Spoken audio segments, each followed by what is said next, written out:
आप क्रोनोलॉजी समझ लीजिए। अगर 4 बीवी पे क्या कहना है? 4 बीवी पे बोलिए, 4 बीवी पे हराना क्या है?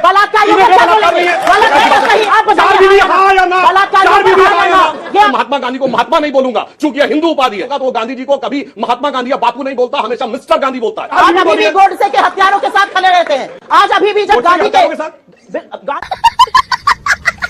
11 बलात्कारियों की रिहाई हुई है इस देश में। ये आजाद हिंदुस्तान है। हम 75 साल आजादी के मना रहे हैं। क्या बात करते हैं? जवाब जिसको बलात्कार करके गिरजा टिक्कू को काट दिया जा रहा है, तब आपके मुंह से कुछ नहीं निकला। आज आके हम भाषण देने की बात करते हैं। क्या आपको लगता है आजाद हिंदुस्तान में 11 बलात्कारियों को रिहा करने के बाद फूल माला और मिठाई उन्हें खिलाई जानी चाहिए?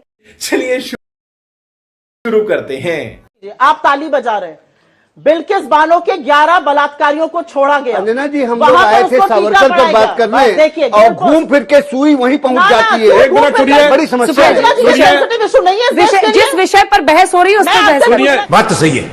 चाहती हूँ, ये इस देश के लिए सेंसिटिव इशू है। आपको हमने सवाल पूछने दिया, नहीं पूछने दिया? जवाब पूछा नहीं पा रहे। अब मैं जवाब देता हूँ। एक बात सुनिए, आप क्रोनोलॉजी समझ लीजिए। इमराना का फतवा याद है? इमराना के साथ उसके ससुर ने बलात्कार किया, उसके बाद फतवा जारी हो गया कि वो अपने ससुर की पत्नी यानी पति की मां हो गई, और उसके बाद ये लोग चुप रहे। सुरेंद्र ये लोग आगे बात करते हैं स्त्रियों की, उसकी बात। दिक्कत की बात अगर 4 बीवी पे क्या कहना है? 4 बीवी पे बोलिए, 4 बीवी पे। अब विषय पे छोड़िए, विषय पे। आप 4 बीवी को बोल रहे हैं, बलात्कारियों पर क्या कहना है? 4 बीवी की बात करने वाले बलात्कारियों को बोले। हराना क्या है? बलात्कारियों पर क्या बोलेंगे? गलत है, सही है। चलिए अगला सवाल पूछता हूँ। हाँ या ना? आपके अंदर इतनी नैतिकता नहीं है कि आप हाँ या कुछ ना? सवाल लेते, कुछ सवाल लेते, कुछ सवाल लेते। नहीं कह पा रहे। बोलिए 4 बीवी का बोलिए हाँ या ना? आप 4 बीवी हाँ या ना? 4 बीवी हाँ या ना? ये आपकी नैतिकता है? ये आप लोगों का असली हिदायत चरित्र और चेहरा है? पूछिए, आप सवाल अच्छा, पूछिए। मैं एक मिनट आप लोगों को लगता है बलात्कारियों के लिए ताली बजाना ये बहुत मुद्दे से डिरेल कर दिया। अब पॉइंट पे जवाब नहीं। अब मैं सबको बताना चाहता हूँ, ये कहते हैं 1940 में देश के विभाजन की बात आई। सुनिए, देश में देश का विभाजन की शुरुआत कहां से हुई? 1916 लखनऊ कांग्रेस अधिवेशन। मुस्लिम लीग और कांग्रेस में लिखित समझौता होता है कि देश के कुछ इलाके होंगे जहां से सिर्फ मुस्लिम ही चुन के जाएगा। यही नहीं, अभी और सुनिए। और वही इलाके बाद में जाकर पाकिस्तान बने 1947 में। 1916 के बाद जब जिन्ना की हिम्मत और बढ़ी तो उसने कहा कि मैं महात्मा गांधी को महात्मा नहीं बोलूंगा क्योंकि यह हिंदू उपाधि है। इसलिए आप याद करिए, आपने हर फिल्म में देखा होगा तो वो गांधी जी को कभी महात्मा गांधी या बापू नहीं बोलता, हमेशा मिस्टर गांधी बोलता है। उसके बाद उसकी हिम्मत और बढ़ी। 1925 में उसने कहा कि अब मैं वंदे मातरम नहीं बोलूंगा क्योंकि हिंदू प्रेयर नजर आती। आरएसएस 1925 से बना और 1916 में विभाजन की नींव आपके लिखित समझौते से बनी। 1937 में सावरकर ने 2 राष्ट्रों के सिद्धांत की बात की। बीच में मत बोलिए सुप्रिया जी, प्लीज। आपके बीच में किसी ने नहीं बोला, आपके बीच में किसी ने नहीं बोला। पूरी पूरा करने दीजिए। नेहरू स्वतंत्र भारत के प्रथम प्रधानमंत्री थे, यह तथ्य गलत है। नेहरू परतंत्र भारत के पहले प्रधानमंत्री थे। 2 सितंबर 1946 कैबिनेट मिशन प्लान के तहत अंग्रेजों ने प्रधानमंत्री। आपको जवाब दिया जाएगा। स्वतंत्र भारत के प्रधानमंत्री थे पहले सुभाष चंद्र बोस। किताबें बदल दीजिए फिर सुधांशु जी, किताबें बदल दीजिए देश की।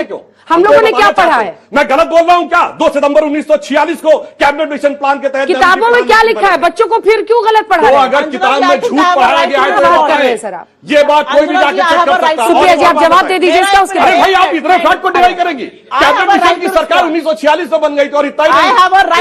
अरे भाई, सेंटेंस तो पूरा होने दीजिए, जनता देख रही। एक सेंटेंस। अच्छा ये बताइए, 1946 में जब वो बने थे तो उनको शपथ किसने दिलाई थी? लॉर्ड माउंटबेटन ने। भारत का संविधान तो था नहीं, तो किसके प्रति निष्ठा की शपथ ली थी? ब्रिटिश क्राउन के प्रति निष्ठा की शपथ ली। लॉर्ड माउंटबेटन ने शपथ दिलाई। यूनियन जैक के नीचे खड़े होकर शपथ ली और अंग्रेजों से लड़ रहे थे। और आपको ये भी पता है, सुनिए, जो काला पानी भुगत रहा था, जो कोलू के बैल की तरह जो दिया गया, वो लड़ाई नहीं लड़ा, जिसके वायसराय के परिवार से अत्यंत मधुर संबंध थे, हम सबको पता है, पारिवारिक संबंध थे, वो लड़ाई लड़ रहे थे। क्या बात है सर, क्या बात है सर, क्या बात, ये बात है। जी जवाब दीजिए, फिर आप लोगों के सवाल है। इसका जवाब ये है कि जिसने आजादी की लड़ाई नहीं लड़ी, नेहरू प्रधानमंत्री आप बोलिए। सुधांशु जी, सुधांशु जी, सुधांशु जी, सुधांशु जी, सुधांशु जी, दिखाइए। अब आप चुप रहिए। कविता तो देखी मैंने, अच्छी बात है। आप हाँ या ना नहीं बोल पा रहे बलात्कारियों को रिहा करने पर। आप मुझसे महिला के सम्मान की बात मत करिए। अरे 4 बीवी पे आप अभी भी, आप चुप रहिए। आप अभी भी गोडसे के हथियारों के साथ खड़े रहते हैं। आज अभी भी जब गांधी के हथियारों के साथ गोडसे के उपासकों के साथ खड़े रहते हैं।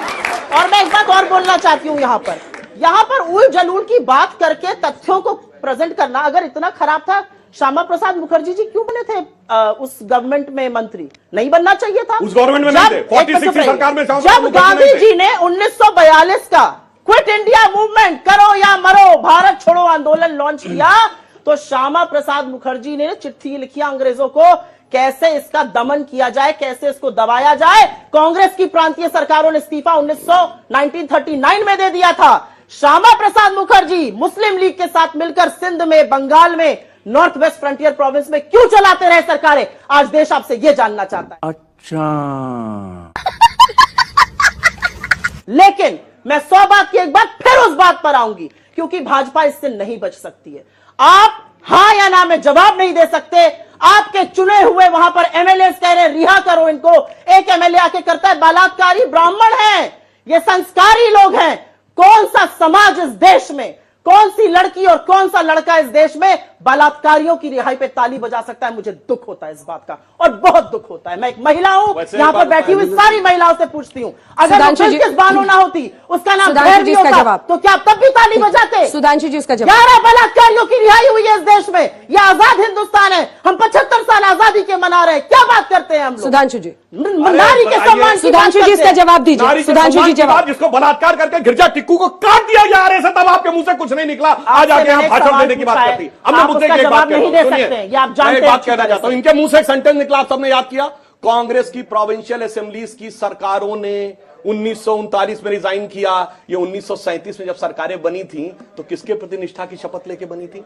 किसकी सरकार थी देश में भाई? अंग्रेजों के अधीन राज्यों में सरकार चला रहे थे और कह रहे थे सत्ता का संग्राम लड़ रहे थे। यानी कोई ये कहे कि स्टेट में उसकी सरकार है, सेंटर में कांग्रेस की सरकार है और ये लड़ाई लड़ रहे थे। मुंह से निकल गया फैक्ट। मैं बोलना चाहता था। फैक्ट तो मैं बता रही हूं, 1942 में श्यामा प्रसाद मुखर्जी एक सेकंड अंग्रेजों को वापस आ रही है। कैसे क्विट इंडिया मूवमेंट बंद करिए, ये तो बस इतना आपसे जानना चाहेंगे। मुझे लगता है कि जब ये प्रश्न यहाँ पर उठा है तो इससे बचना नहीं चाहिए। क्या आपको लगता है आजाद हिंदुस्तान में 11 बलात्कारियों को रिहा करने के बाद फूल माला और मिठाई उन्हें खिलाई जानी चाहिए? आपकी आत्मा क्या कहती है? देखिए, मेरा मानना है कि जो बलात्कारी है उसके साथ स्वागत तो छोड़िए, उसको तो कठोर सजा होनी चाहिए। पर वो सजा है और इसके बाद उसको क्या सजा हुई है यह निर्णय कोर्ट को करने देना चाहिए। रॉन्ग। और यदि कोर्ट से निर्णय होता है बिल्कुल उसके साथ होना चाहिए। और यदि आप बलात्कारों की बात कहते हैं तो जब यह सेंटेंस बोला गया था कि कश्मीर छोड़ के चले जाओ और अपनी लड़कियों को छोड़ के जाओ, तब मुंह से क्या निकला था भाई? आज तक कभी बोला इसके लिए नारी का सम्मान, नारी का सम्मान? अतुल जी नहीं, अतुल जी बोलेंगे। अब अतुल जी आपको इसलिए देने पड़ेंगे, ये कश्मीरियों की बात करेंगे। अंजना जी और दो लोग इंतजार कर रहे हैं। ये कश्मीरियों की बात करेंगे। सरकार मुंह से निकल गया ना। अतुल जी सरकार ने छोड़ा उन बलात्कारियों को। मेरा सवाल मैडम से है कि मैडम बार बार बोल रही है मैं एक महिला हूँ, मैं एक महिला हूँ। क्या ये तीनों यहाँ पे महाशय खड़े बोल रहे हैं मैं एक मर्द हूँ, मैं एक मर्द हूँ? खत्म भाई, मजा आया।